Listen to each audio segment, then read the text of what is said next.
Dok, saya ini kan pasien hipertensi, dok. Bener nggak sih, dok? Kalau tensi saya di bawah 180, saya tuh nggak akan kena komplikasi. Tapi kalau tensi saya di atas 180, pasti saya ini terkena komplikasi penyakit lain gitu, dok. Menarik nih. Ayo kita bahas.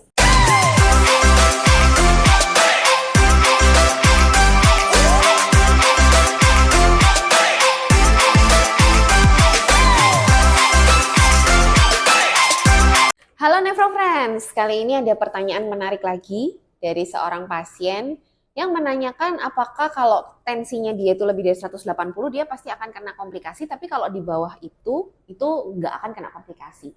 Jadi sebenarnya tidak ada yang hitam putih ya. Kalau kita bicara komplikasi dari hipertensi, itu kita tidak bisa memastikan di tensi berapa seseorang itu akan mengalami serangan stroke, serangan jantung, atau gagal ginjal. Itu nggak ada yang bisa memastikan berapa batasnya.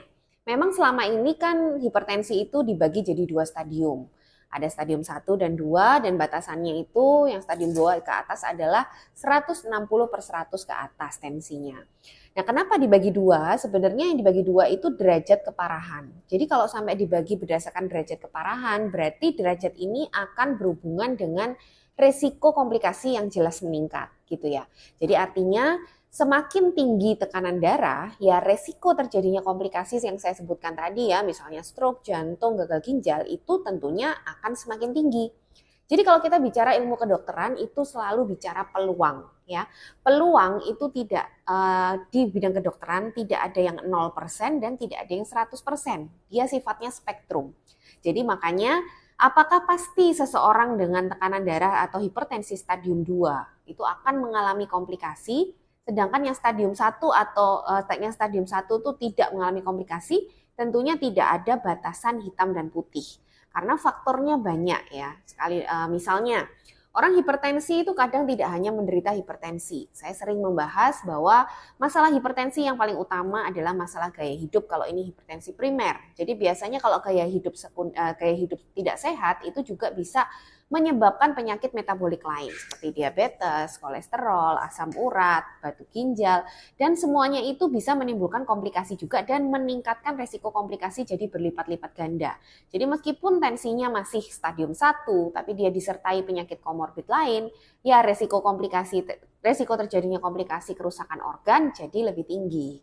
Jadi sebenarnya kalau sudah punya hipertensi, ya berarti sangat mungkin terjadi komplikasi. Apalagi kalau hipertensinya tidak terkendali. Makanya saya selalu bilang, orang yang memiliki hipertensi itu tidak cukup hanya dengan minum obat, lalu dia bisa mencegah terjadinya komplikasi.